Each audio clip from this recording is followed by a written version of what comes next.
From Chicago's Can TV, a look at the week's events is reported in the newspapers, in the blogs and online, and on radio and TV. This is Chicago Newsroom. Well, hi there. Welcome to another edition of Chicago Newsroom right here on Can TV. I'm Ken Davis, where we get together every week to sit and talk about the city that we live in, the city that we love and sometimes love to not love so much. Always a city in crisis, as we know. We talk about the weekly crises here on Chicago Newsroom all the time, but today we're going to do something a little different. But before we even do that, I think it's worth acknowledging the fact that on this day, just approximately this day. We can't remember exactly what day it was, but in this middle of September, 6 years ago, we started doing this show. We've done it every single Thursday for 6 years. It's, I guess, technically our 7th anniversary today.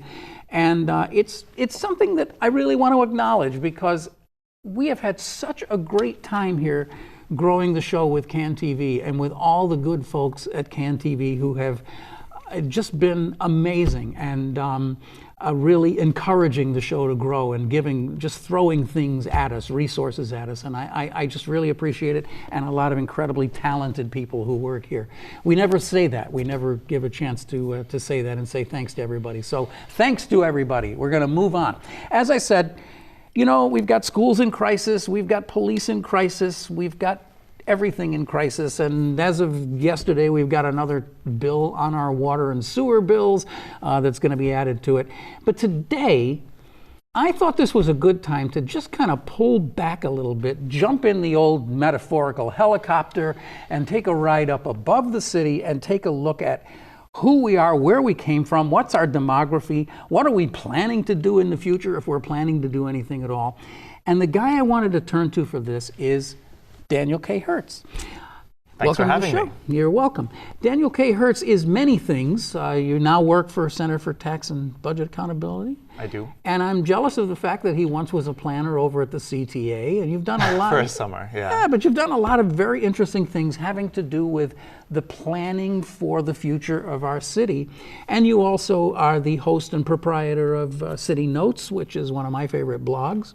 Thanks. So I read it all the time, and I recommend you do it too. Just Google Daniel Kay Hertz. It's as simple as that. And there's a bunch of associated products that you can look at with the thing too, videos and everything else. It's really worth doing. So, as I said, I just kind of felt like we should talk about something other than just whether there's going to be a CTU strike. The various pension crises and all that. Right. Not that those are not important, and we talk about them all the time. But you raise a lot of other questions and issues that I think that fly under the radar. They're the things that we don't talk about. And one of them is the density of our city, the population density of our city. It may not seem like a big deal issue, but I think it kind of is. Yeah, and I think when you talk about it in certain ways, people recognize that it is, right? I think people understand, when you talk about job sprawl, right, and the fact that the second biggest employment cluster in the metropolitan area is out, in the far western suburbs on the I-88 corridor. Mm-hmm.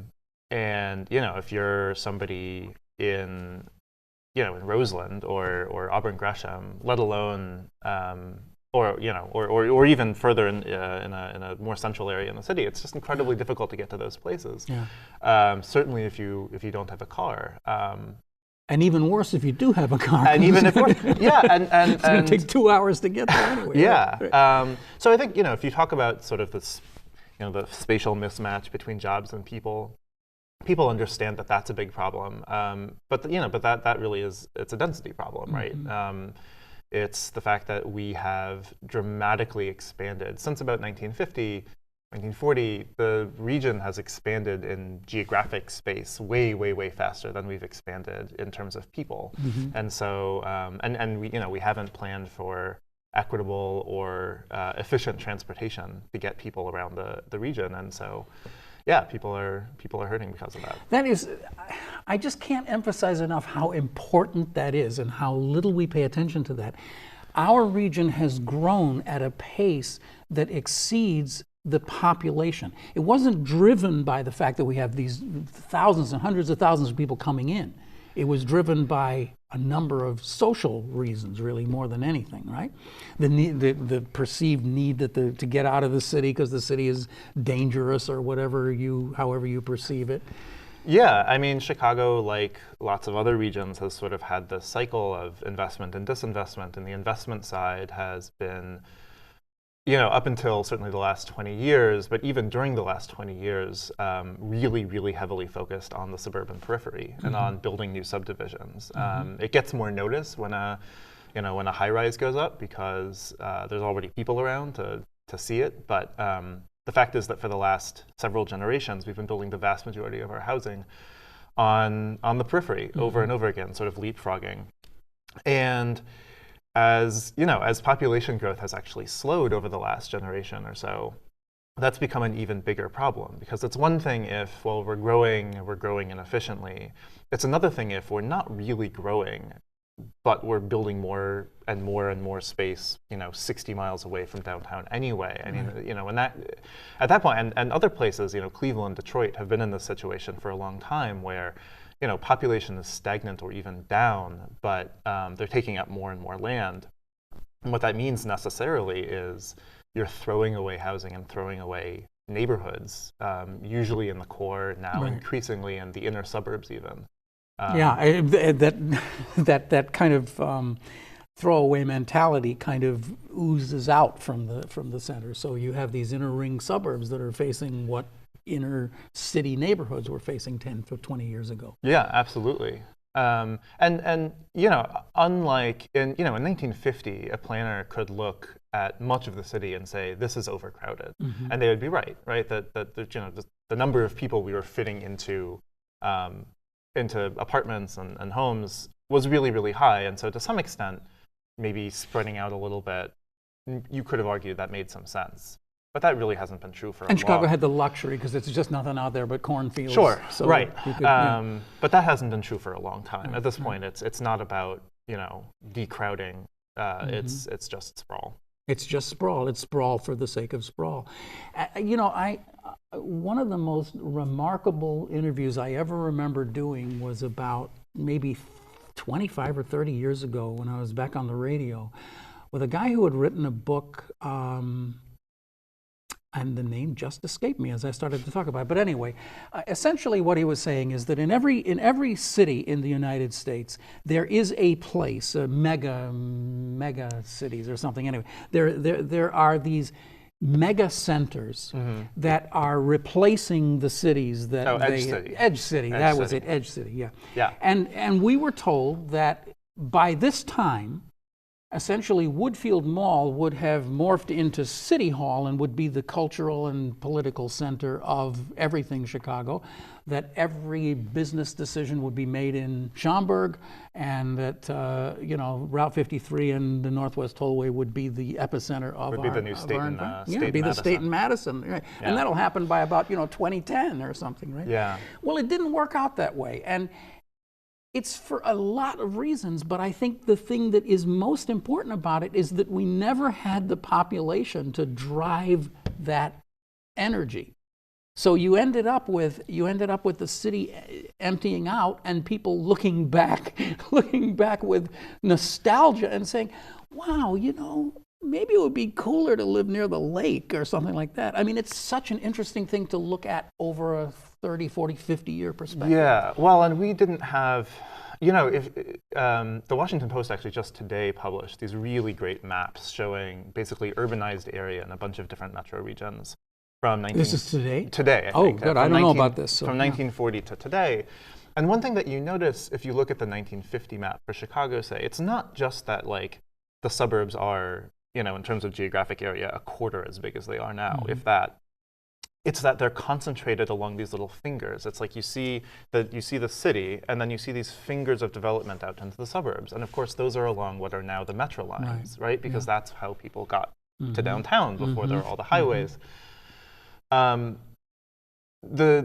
Unlike regions like Washington, D.C., or especially Canadian cities have done a better job at this, Toronto, Vancouver. The Chicago region has not focused new homes, new jobs near the existing transit infrastructure that we have, right? We have massive transit infrastructure.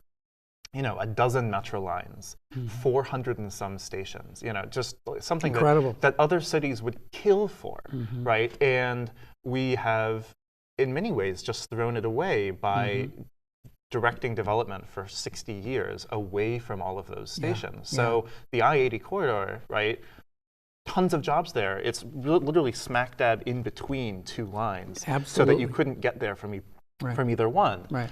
They're so close and yet they're so far away. Right. And the only service we have in between, right, is these our pace buses, which are running maybe every 20 minutes at rush hour, and they drop you off in the middle of an 8-lane, arterial with no sidewalks. And it's like nobody in their right mind who had the option to drive would choose to take that bus. Right.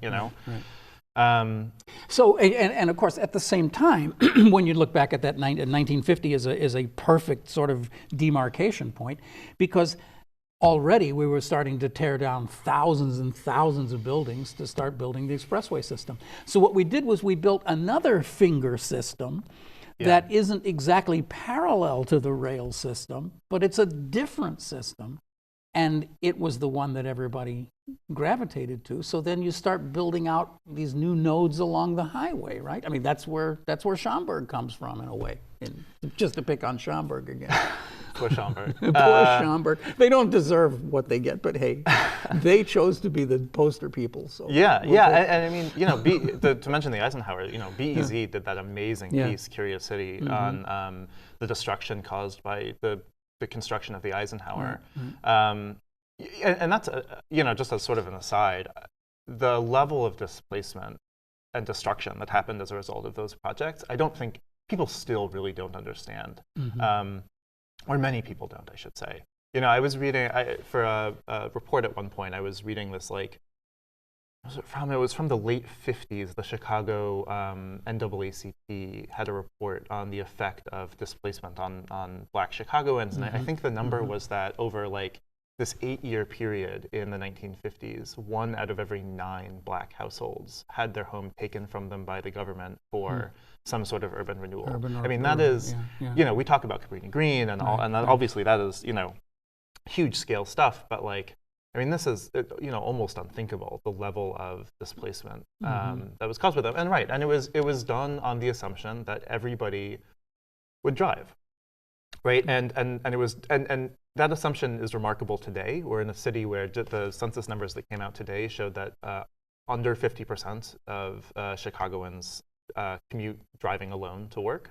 So 50% of people don't drive alone to work, but our system is really geared towards. That's a bit shocking. That's the city proper. But not still, the whole region. that's. I mean, if you had asked me, I would have said it was 70. Oh, wow, it's 50%. Yeah. So we're almost kind of like a little New York then in that. Well, regard. New York is 20 or 25. Right, I know, but I mean, we're one of the top cities for not driving to work. But so it's I think it's incredibly myopic today to have a transportation policy that's based on the idea that everybody's going to drive, because everybody doesn't drive. And so, I mean, not only that, but something like 1/4 to 1/3 of all Chicago households don't even own a car. Which is also remarkable. And that's not just, I assume, because of poverty levels or anything. That's also people who actively determine that it's not worth having a car. Some of the lowest car ownership areas are the North Lakefront, right, which is some of the wealthiest parts of the city. But it was even more amazing to have that mindset in 1950 when those numbers were dramatically lower, right? Way fewer people had cars, way fewer people, So, but it's it's based on I've started sort of describing it as basically the privatization of transportation, right? It's offloading what should be and have traditionally been public costs of providing public vehicles, public spaces that are no cost to sort of navigate, either walking, biking, taking a bus or a train, and replacing it with a system that does in fact have lots of public costs, right? I mean, it costs a lot to engineer and design all those highways, but huge amounts of the costs are pushed onto private citizens. They have to buy a car that costs, $5,000, $10,000, $20,000 a year. They have to be responsible for its maintenance and for its fueling and for its insurance. And the fact is, huge numbers of people can't afford it.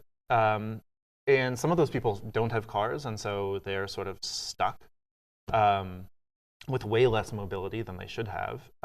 And others do get cars, and still can't afford it, and it's a major hardship for them. So, I mean, at this point, are you saying that the suburbs are over? No, the suburbs okay. are not. I didn't think so, but it's No. beginning to sound like it. No, the suburbs are not over. I mean, Chicago in many ways is continuing to suburbanize. Mm-hmm. There's been That's what I thought. certainly, the African American population is continuing to suburbanize. The Latino population even is suburbanizing. I think with whites and Asians, it depends on exactly how you break it down. But I mean, certainly there has been this sort of inflow of certain demographics to downtown, and especially the north and northwest sides. And that doesn't seem like it's going to let up anytime soon. I think that's These are, I mean, our prejudice is that they're empty nesters, older people whose or kids younger are, people, yeah. or younger the people. famous just, millennial, right, yeah. right. The millennial bubble my sense of it is that they will be not terribly different than their parents or their grandparents, and that at some point they'll say, it's time to get a little bit more space. I just found this really great place in Morton Grove. We're going there. I just believe that's going to happen, because I get a little tired of hearing how morally superior the millennials are to us. I don't get tired of that. No, no, you don't. But it's sort of like I can't help it. This is the baby boomer thing. I just look at it and say, yeah, I was there once too. Well, but I think Although I never left the city. Let me say, I never left the city. So I think it's important to stress that there's like continuities and there's differences. So it's true that many people who move to the city as a 22-year-old are going to be moving to the suburbs, or maybe buying a bungalow out in Portage Park or Chatham or whatever by the time they turn 30 or 35. However, today's young people really are moving to the city in much greater numbers than they were in previous generations. Absolutely. And I think it's likely that they will stay in greater numbers as well. And, and I think it's also really worth saying that, like, in many of these gentrifying neighborhoods, these new demographics do seem to, at least some of them, many of them, do seem to be putting down roots in ways that suggest that they'll stick around at least for a while. I mean, all of these neighborhood elementary schools on the north side, and on the northwest side, and also some on the south and west sides, that it's not just that people are moving in and then leaving as soon as they have kids. They're starting to send their kids to those schools, and so that to me suggests a sort of commitment. Oh, I don't think there's any doubt about it. Yeah. There's a level of ownership and commitment that we haven't seen in generations, and it's one of the real, I don't know, sparks of optimism, I think, about when you look for the future of the city. I don't think there's any doubt about it. But we're talking about de-densification, but let's talk about densification then, because some parts of the city are densifying. Downtown, basically. Downtown and the sort of greater downtown area. Not a whole lot else. But we also see for the first time, I think the first time, in the minds of planners, and I think even our mayor, may the Lord bless him, to acknowledge the idea that we've got these beautiful rail lines, the red line and the blue line and the orange line, and we need to be building along them, and using those as assets, and we're seeing that happen. Yeah, that is new. I mean, especially it's been along the blue line during this current real estate cycle. I mean, Milwaukee Avenue, anybody who lives along those neighborhoods knows there's been a lot of 4, 5, 6-story construction. Even now, some things that are taller. There's the 2 buildings at Logan Square at California that just went up that are 10 and 11 stories, I think. Right. Yeah. You know what? I think, though, it's important to put that into a broader context of the neighborhoods as a whole. Right? Logan Square has actually been losing population, even as it gentrifies, which is partly a result of just bigger families being replaced by smaller households. But it's also beginning to see, as Lincoln Park and Lakeview and North Center have been seeing for a long time, people deconverting, taking a 2-flat or 3-flat and turning it into a single-family home or tearing it down. Even That's 30 years old. That trend, and this is happening hundreds and hundrds of these every year, and when it's really focused in certain areas, it really has an effect on the supply of housing. And it's also it's one thing is sort of like the overall supply, but then these things are also tend to take away rental housing and replace it with owner-occupied housing. And so if you look at just like the number of rentals available in some of these north side neighborhoods and even northwest side neighborhoods, it's down hugely over the last 30 years. You've written about the loss of two flats. Yeah. And I think that's a fascinating issue too, because this was for so long a kind of a port of entry. If you could afford to get a down payment on a two flat, then you'd have somebody else helping you pay your mortgage, and you're building equity, and you're building value in your life and in the city. And those are all, well, not all, but I mean, they're under attack. They're certainly not building any new two flats, that's for sure, right? Yeah, I mean, it depends on where you are, but yeah, I mean, the market has been oddly bisected into these large single-family homes going up in these gentrifying north and northwest side neighborhoods, and then these sort of larger transit-oriented developments that may have 100 or 200 units. Yeah. And yeah, that's sort of it's sort of broadly called the missing middle in sort of urban planner speak. That the idea that like American cities have been really bad for the last 60 years, probably maybe 40s, 50. At building sort of mid-range, it's not 10 stories tall. It's not a single-family home. It's it's a 3-flat. Or well, I mean, doesn't that come into the whole question though of the private versus the public sector? I mean, you wrote, I wrote this down. I'm not aware of a single American neighborhood that became less desirable after market forces caused significant densification. But to me, the key phrase in there is market forces. Yeah. Because the market forces are driving significant densification, as you say, along Milwaukee Avenue and maybe some along Archer and other places. But market forces are not driving the construction of middle income, decent rental housing to infill the neighborhoods where they're all just basically empty. Yeah. There's no market for that. Yeah. Well, and I should add one caveat to that thing, which is usually I add the caveat since the invention of like modern sanitation. Because obviously the growth of like the Lower East Side or whatever, that was market-driven development that did in fact cause people to say, hey, this isn't so nice anymore. Awful. Let's get out. But I think you're talking in the modern. But period, in the modern since electricity, since plumbing, since world, but yeah, because it's frequently a sort of objection to higher density development is, oh, it's going to ruin the character of the neighborhood. And it's like, well, part of the hope, at least for a lot of planners and advocacy or affordability advocates, is that in fact by adding more housing, you do stabilize the market and you do keep prices from rising. So partly that's a good thing. Yeah, I mean, I can't imagine anything that would work more in that direction than that. But the idea that it's going to lead to this sort of crash and turning areas into a slum, it's like, well, look at the Gold Coast as a sort of perfect example. This beautiful neighborhood, I mean, full of these ornate old late 19th century things. In the 60s and 70s, they put up all of these like not super attractive high rises. The Gold Coast is not a slum, right? People still want to live there. It's doing fine. But yeah, you're right. I mean, the market forces are not going to solve the problem. I mean, market forces in many ways are the problem on much of the city that isn't seeing any kind of investment. But as an urban planner, how do you overcome what the market perceives to be the need, right? I mean, you have some tools in your tool belt. You can do zoning. You can say, well, we're going to try to encourage the construction of houses on the fringes of Englewood, but the market just says, Yeah, I mean, zoning clearly is not.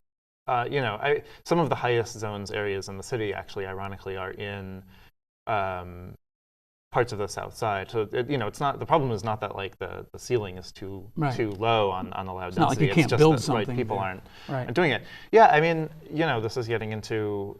I mean, it's a lot of that. From the public side, obviously, there's lots of investments that people feel aren't being made in schools and crime and all sorts of things that really need to be there if those are going to be livable neighborhoods.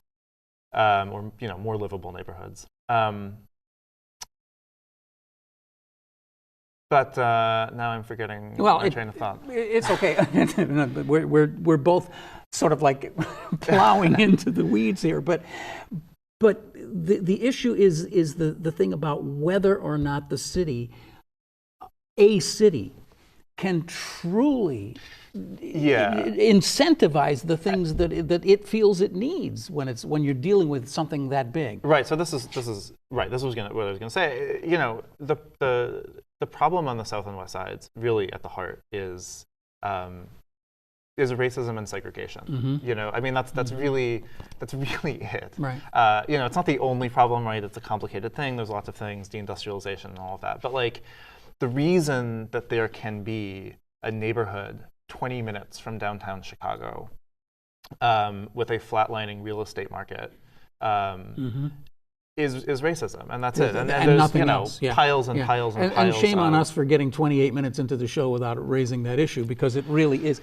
It's the man standing behind the curtain in all of these conversations. When we talk about the flow out into the suburbs, well, that used to have the impolite term white flight, and we're not using that term so much anymore, but that's what drove so much of DuPage County and what drove so much of Lake County and so forth. Yeah, I mean, now the interesting thing, so historically, it's sort of been the case that when a neighborhood becomes black, everybody flees, and no non-black people move back to that neighborhood. Right. It sort of experiences, people have used the term social death outside of the black community. Yeah.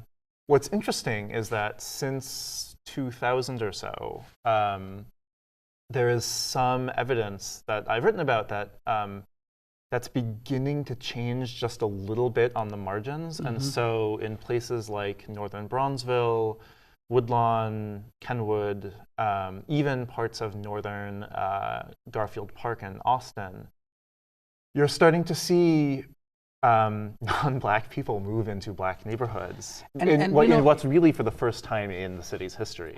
I was really intrigued when I saw that, because, as you say, it's something that certainly in my lifetime I've never seen, and I don't know that it's happened before, where you're beginning. Who are the people who are moving into places that have been formerly entirely black or almost all black? Well, what's really interesting about it is it seems to be all sorts of different people in different parts of the city. So in northern Austin, it appears to be Latino families. In northern Garfield Park, it's some Latino families and some white households.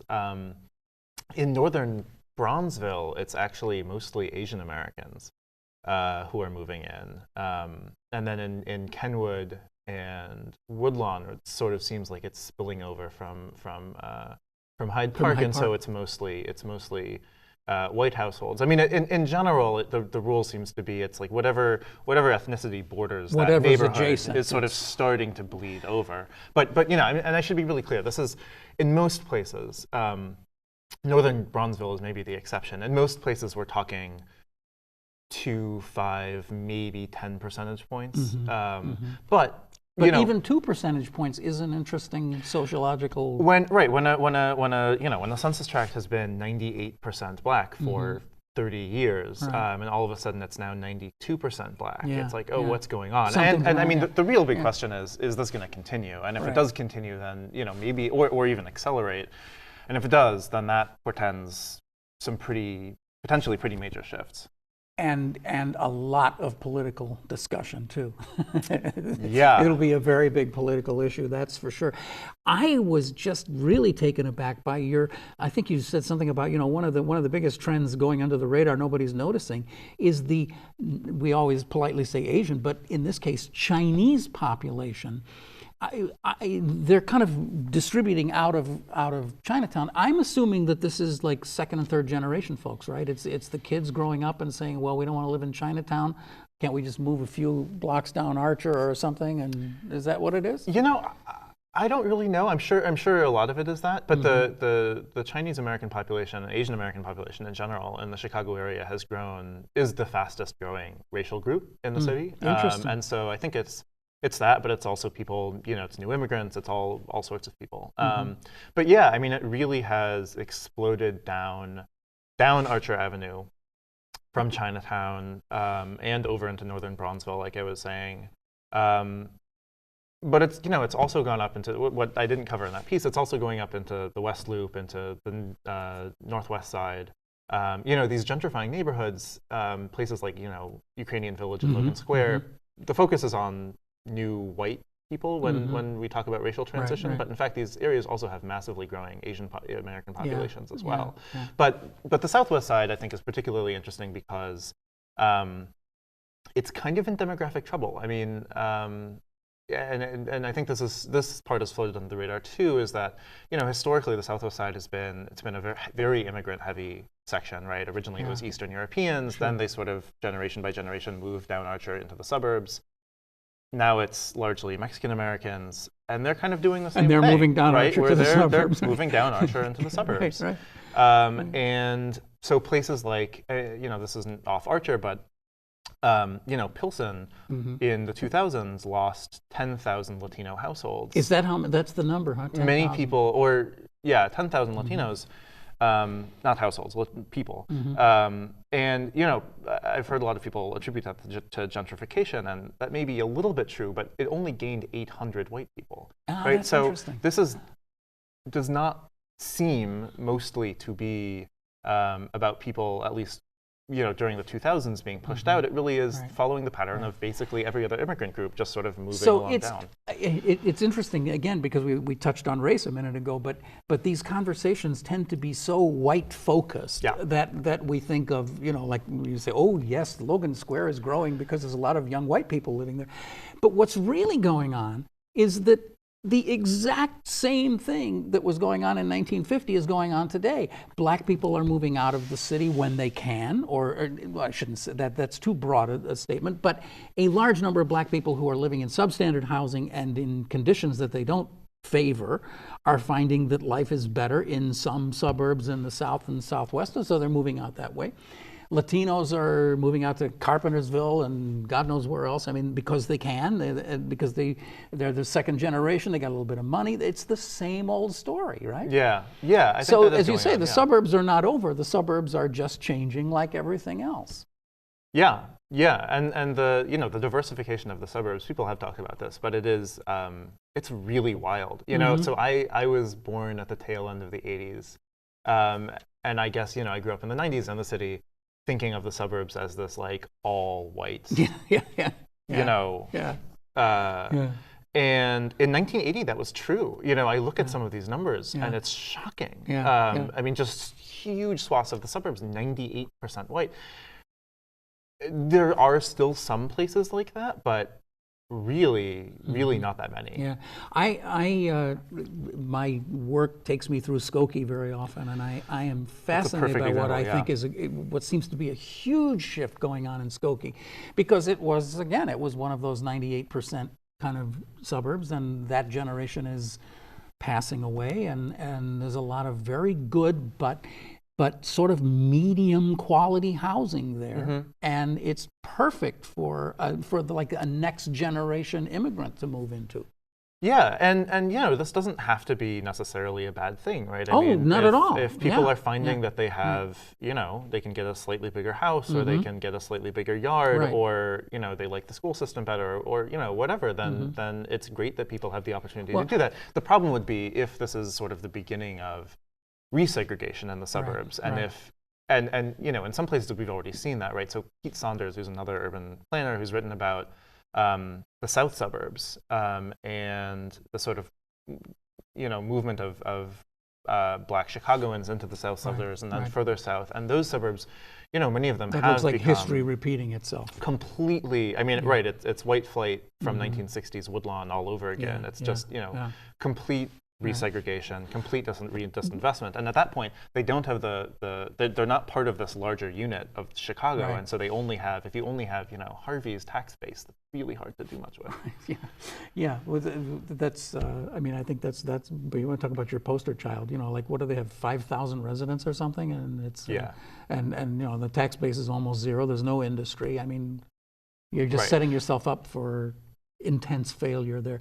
But I want to go back for just 1 second to the thing about Again, we're not picking on any one suburb when we say this, but Skokie, I think, is such a great example of a suburb that is dramatically, I think, probably almost, well, I won't say exclusively, but very, very largely, these kind of bungalows that, or you know, they weren't bungalows at the time they were being built. They're these kind of split levels and all that kind of very 1950s kind of housing stock that is healthy, been well maintained, it's in good shape.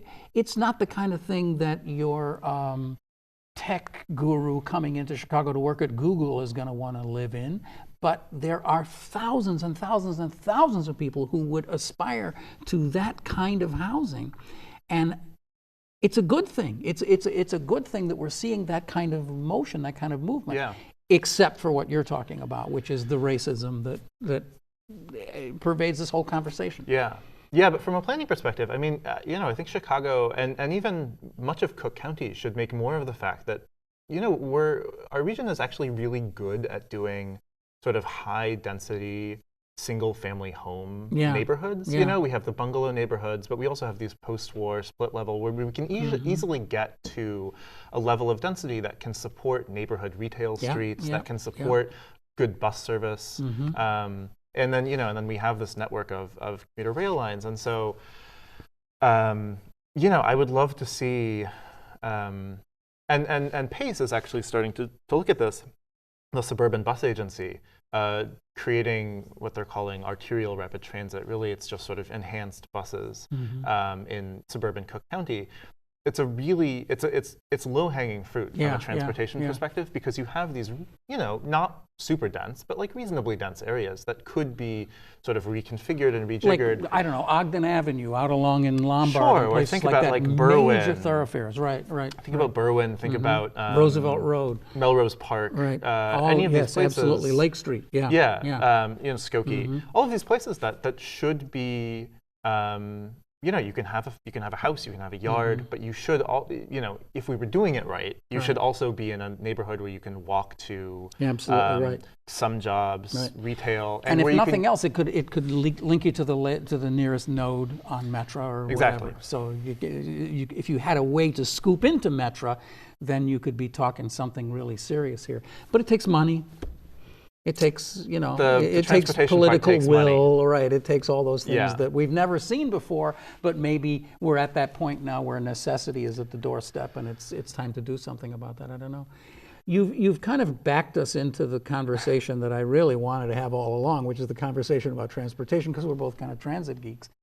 But you know, we've been talking as long as I can remember, which is longer than you can remember, about we got to build this, you know, whatever you wanted to call it, used to be called something other than the Red Line, but, you know, the Lake Dan Ryan, whatever.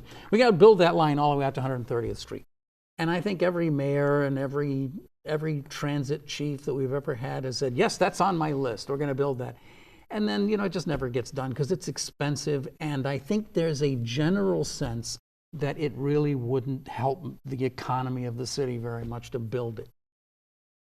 Yeah, that sounds fair. It's a very awkward conversation to have, but I just have this feeling that when you're sitting at the table and you know how many billions of dollars you've got to spend in the next couple of years, and you see that one's going to cost you $2, and you say, well, you know, we kind of need to rebuild the top end of the Red Line, and we kind of need to do this and this. Right. Let's put that back to priority 3.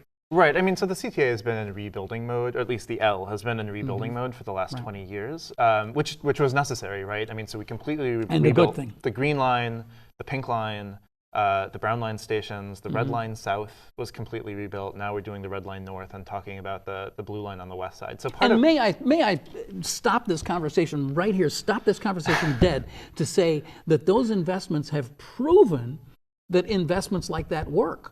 I mean, if you want a textbook example of how the federal government could invest in cities, that's it right there. Look at how decrepit. Maybe you don't remember how decrepit the Red Line was when I lived in Rogers Park in the 70s. I lived in West Rogers Park and took the Red Line down to Whitney Young on the west side. Right. So I mean, you know, and now.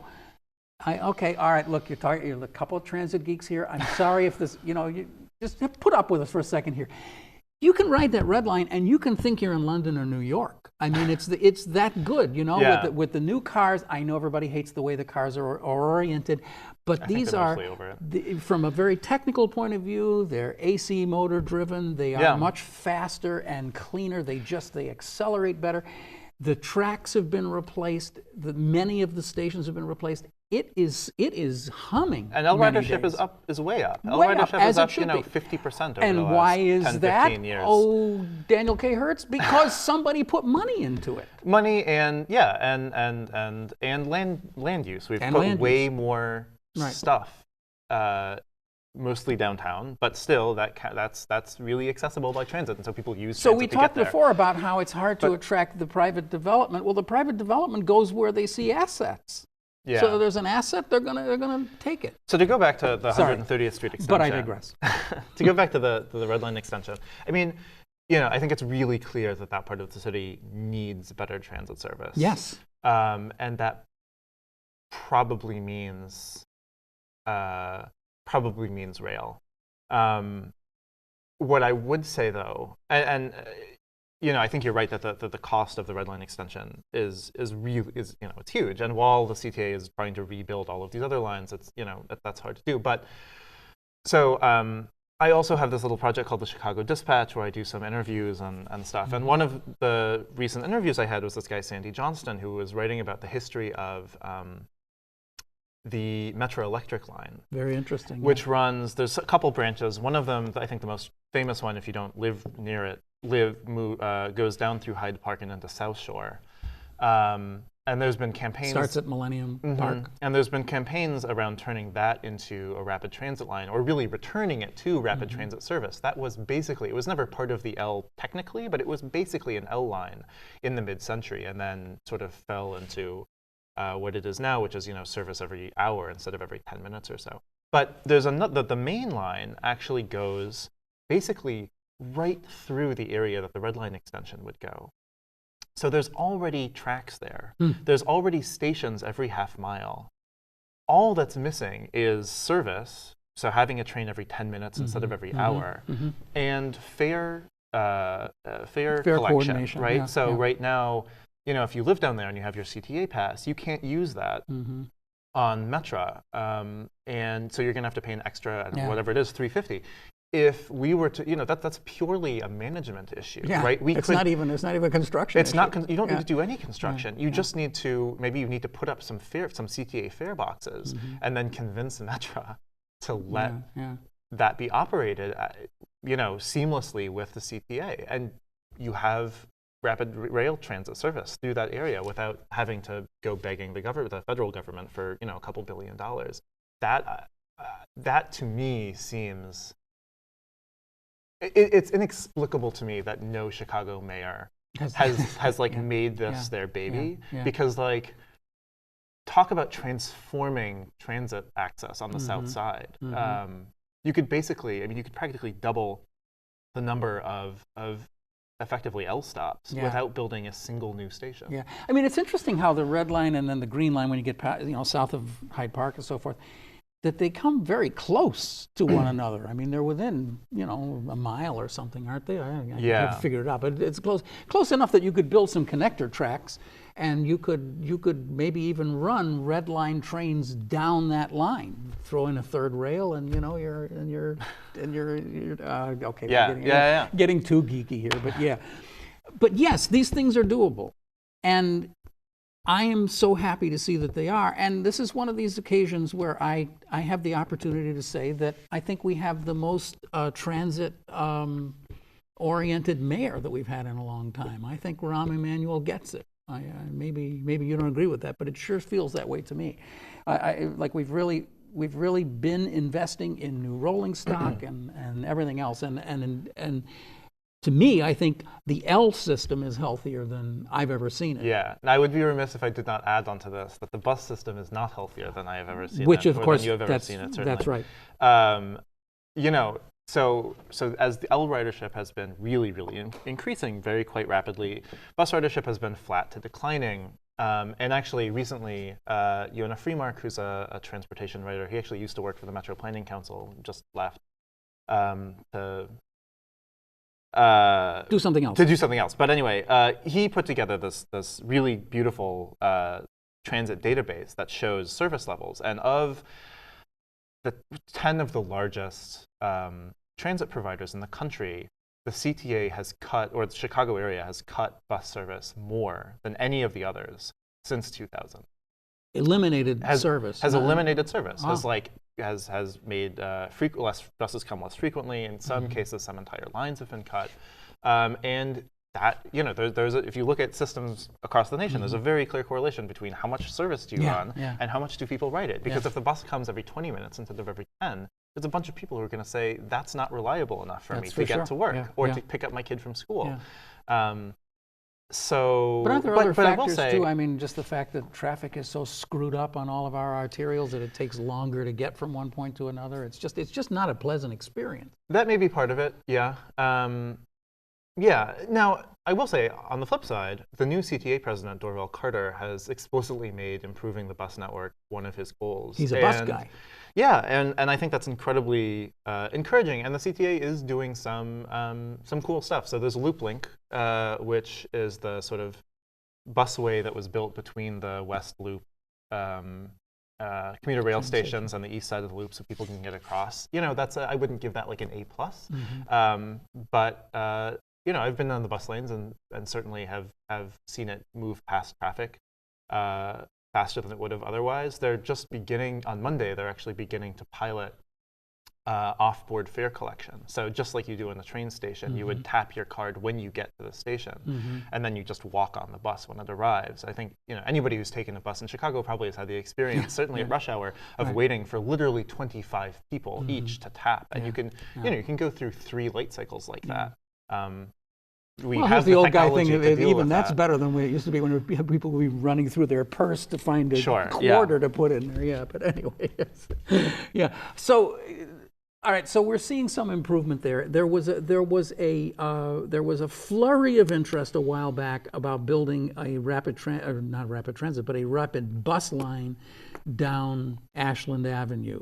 It died very quickly because the press was bad, the local reaction was awful, everybody thought it was the worst idea they'd ever heard, and I can't imagine that any political person is ever going to be interested in revisiting that again. I don't know, that's a good question. I mean, I will say, I think lots of people were actually pretty excited about that. I mean, the Ashland bus, given there was a lot of opposition, but a lot of people were interested. I mean, the Ashland bus gets almost 30,000 rides a day. That's right? Among the most in the entire city.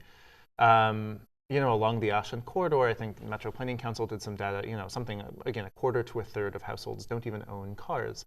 It would have been a really transformational project in cutting travel times almost in half, going up and down Ashland between Irving Park and 95th.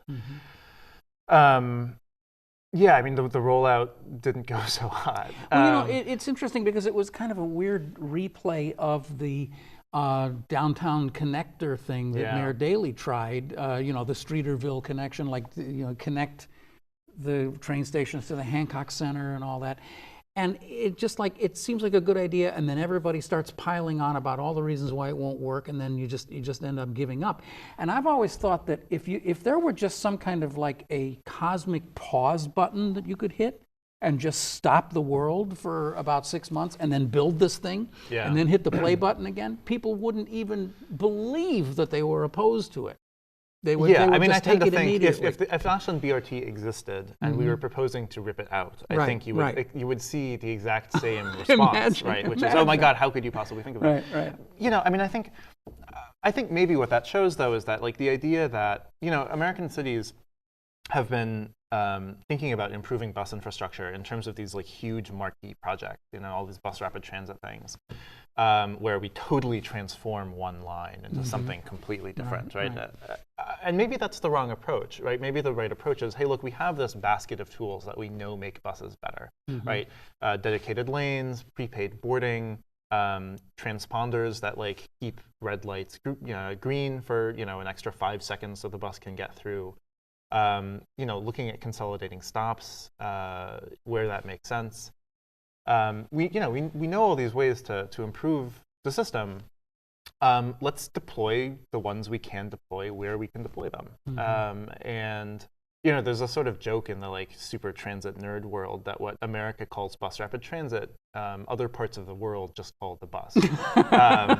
Because if you go to China, if you go to Europe, if you go to Latin America, there are bus lanes, and it's not like, ooh, we made this fancy special branded thing. It's like, no, this is the most efficient and equitable way to move people through the city. We will be paying the price forever, this country, as being the first country to fall in love with the car.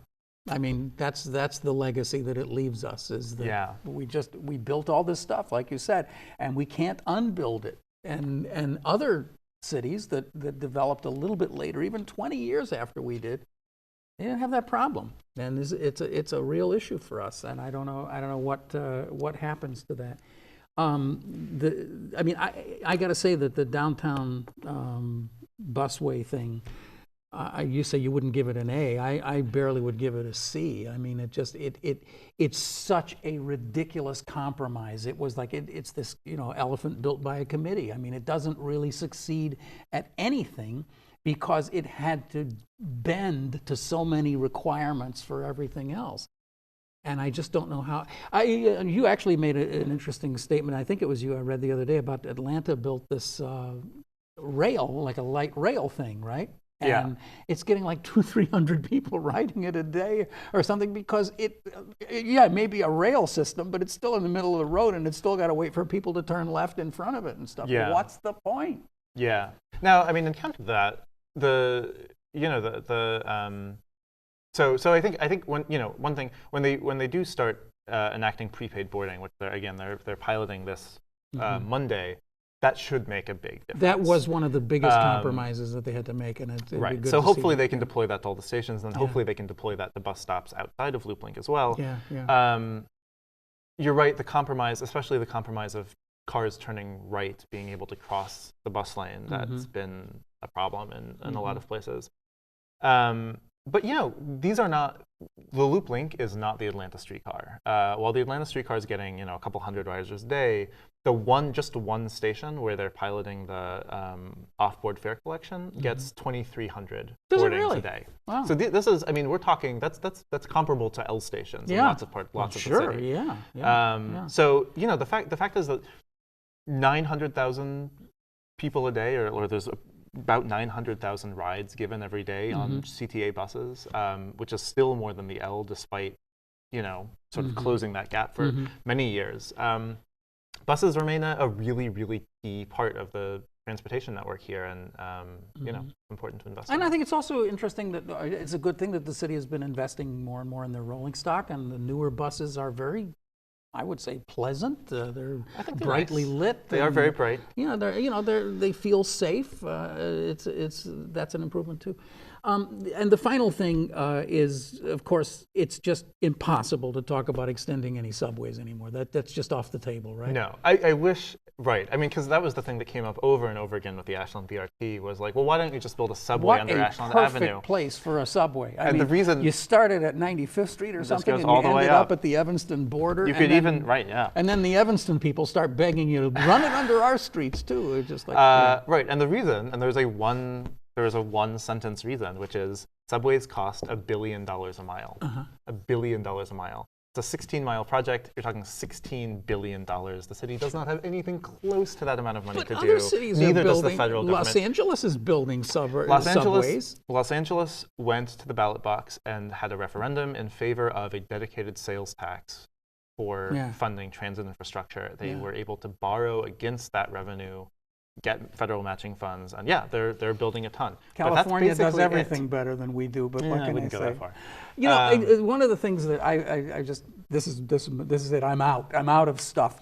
But I think that you just can't beat a subway. I mean, a subway, to me, subways, they somehow or other define a city in a way that no other transit mode does. If you go to London, you go to New York, Paris, you see this, and it's part of the identity of the city. In Chicago, we've got 8 miles of subways or something, and they're just little short segments here and there. But you know what? Talk about London. London has more ridership on their buses than on their subway. And they have iconic buses, right? London buses you see everywhere. Right. I think in the United States, because we're so, our only real transit city is New York, we think that everything has to be on, if it's not about cars, then it must be sort of on a New York model, where the subway really is the heart of the transportation network. But other cities around the country, around the world, don't necessarily operate on that system. London has more ridership on buses than on trains.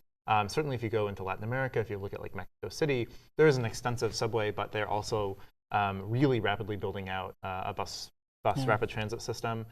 I think, we're just not going to build any more subways, sorry. So shut up, Ken. It's not going to happen. But B, I don't think that that's a disaster. We have a pretty solid radial network into downtown.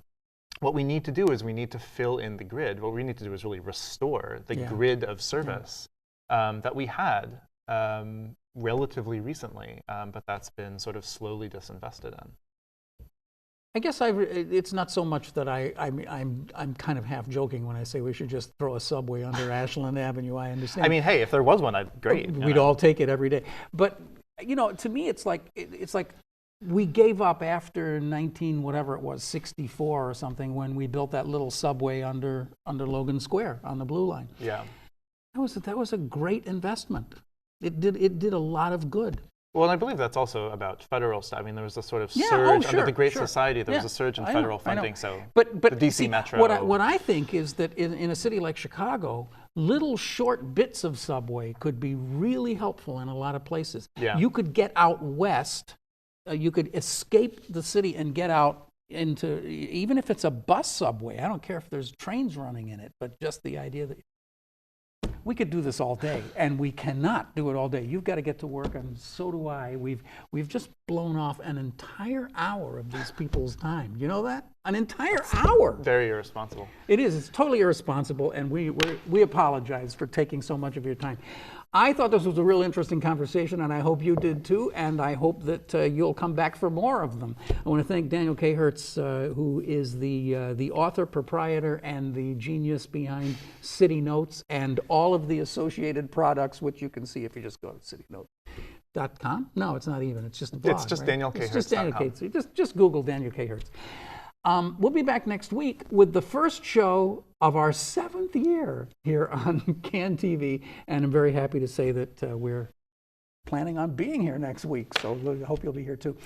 Thanks for watching. You can watch any of our shows by going to this address right here and watching us on YouTube. And don't forget also, by the way, that the audio is now on SoundCloud. Has been for about the last 6 months. I keep forgetting to mention it.